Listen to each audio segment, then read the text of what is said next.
Hi everyone, I'm Raj Batra. Welcome you to the episode 19 of this series, English in Your Pocket.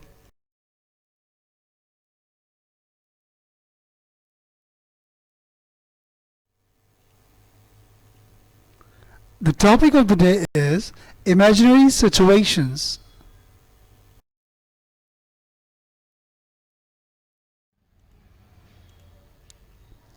If I knew his phone number, I'd phone him.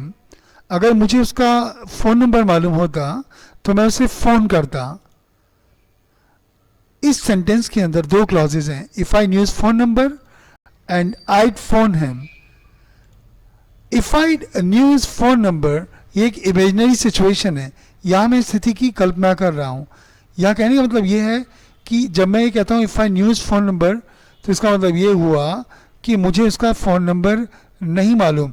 मैं इस स्थिति की कल्पना कर रहा हूँ और इस स्थिति में मैं क्या काम करता, मैं उसे फ़ोन करता. तो ये एक एक्शन है. जब भी हम किसी स्थिति की कल्पना करते हैं, इमेजिनेशन करते हैं किसी चीज़ का, तो हम उसे पास्ट सिंपल टेंस में लिखते हैं और उस काम को हम यानी एक्शन को हम वुड वाले फॉर्मेट में लिखते हैं. Subject would and present form of the verb यानी first form of the verb. When you imagine something like this, जब आप किसी चीज़ की इस तरह से कल्पना करते हैं तो आप यूज़ करते हैं इफ़ के बाद पास्ट सिंपल टेंस का. फॉर एग्जाम्पल जैसे आप लिखते हैं if I knew, if I didn't know, if you had any money या if you were rich etcetera. आपने नोटिस किया ये जितनी भी सेंटेंसेस थे ये पास्ट सिंपल टेंस में लिखे हुए हैं, लेकिन हमें इनको हिंदी में प्रेजेंट के रूप में समझना होता है.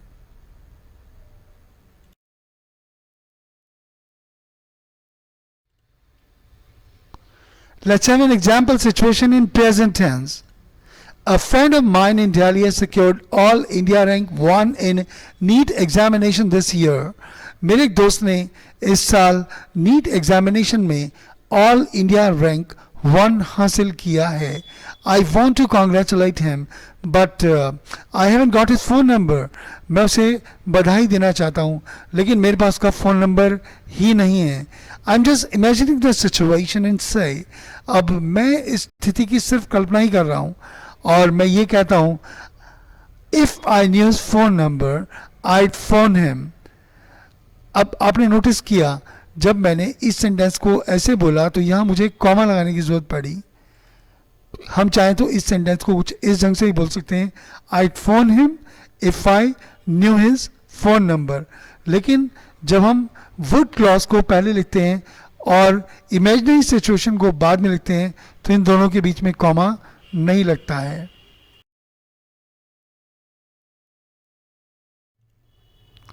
जैसा कि आप जानते हैं इमेजिनरी सिचुएशंस को हम पास्ट सिंपल टेंस में लिखते हैं. तो बात करते हैं पास्ट सिंपल अफर्मेटिव सेंटेंसेस की. If he apologises to me I'd forgive him. अगर वो मुझसे माफ़ी मांगता तो मैं उसे माफ़ कर देता. इसका मतलब उसने मुझसे माफ़ी नहीं मांगी. मैं इस स्थिति की सिर्फ कल्पना कर रहा हूँ कि अगर वो मुझसे माफ़ी मांगता. इसी तरह से if you want rupees 10 crore what would you do. अगर तुम 10 करोड़ रुपए जीत जाते तो तुम क्या करते. इसका मतलब आपने 10 करोड़ रुपए नहीं जीते हैं. If he misbehave with me, अगर वो मेरे साथ दुर्व्यवहार करता तो मैं उसे अच्छा सबक सिखाता. I teach him a good lesson. If he ask me for money, अगर वो मुझसे पैसे मांगता I would give him, I would pay him, तो मैं उसे दे देता. If the police interrogated him strictly, अगर पुलिस ने उसको सख्ती से उससे पूछताछ की होती तो he would blurt out everything, वो सब कुछ उगल देता.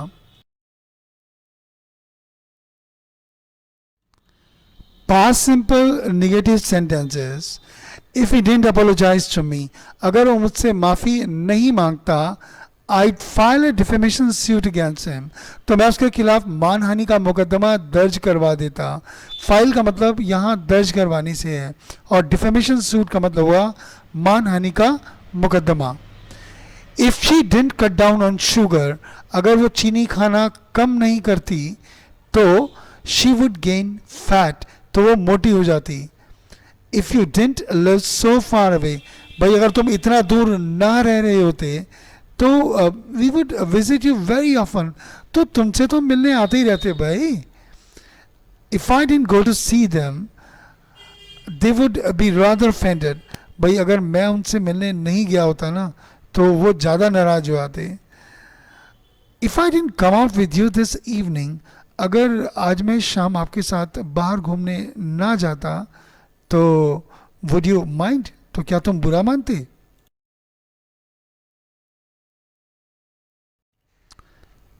Past simple case of possession means had को यूज करना। इफ आई हैड ₹2 करोड़, अगर मेरे पास 2 करोड़ रुपए होते, I would by that property, तो मैं वो प्रॉपर्टी खरीद लेता। If she had any money, अरे भाई उसके पास अगर पैसे होते, शी वुड हेल्प यू, तो वो तुम्हारी मदद कर देती। If I had enough time, अगर मेरे पास इतना वक्त होता तो I would focus on the works I haven't finish yet, तो मैं उन कामों पर फोकस करता जो मैंने अभी तक पूरे नहीं किए हैं। If I had any health problem, अगर मुझे कोई हेल्थ प्रॉब्लम होती तो I consult the doctor right away, तो मैं डॉक्टर से तुरंत संपर्क करता। If you had any financial crisis, अगर तुम्हारे पे कोई भी वित्तीय संकट होता, यानी रुपए पैसे की कोई दिक्कत होती, तो व्हाट वुड यू डू, तो तुम क्या करते भाई?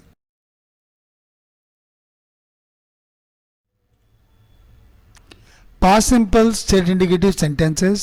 If I were, if I were the prime minister, I'd work harder for the development of the country.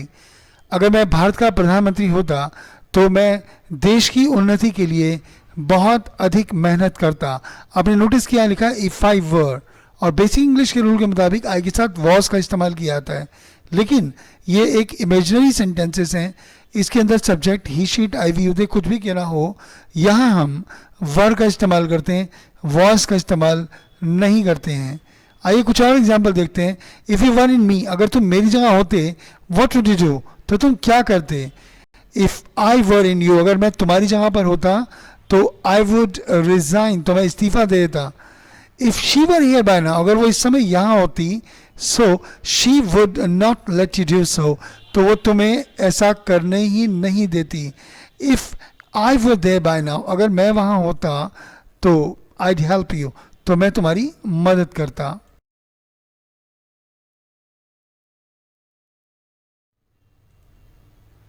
My dear friends, if you haven't subscribed our channel yet, please subscribe it and feel free to like, share and comment, because your likes and comments enable us to work even harder to help you with. With that, the topic is over and thanks for being with me. Have a nice day.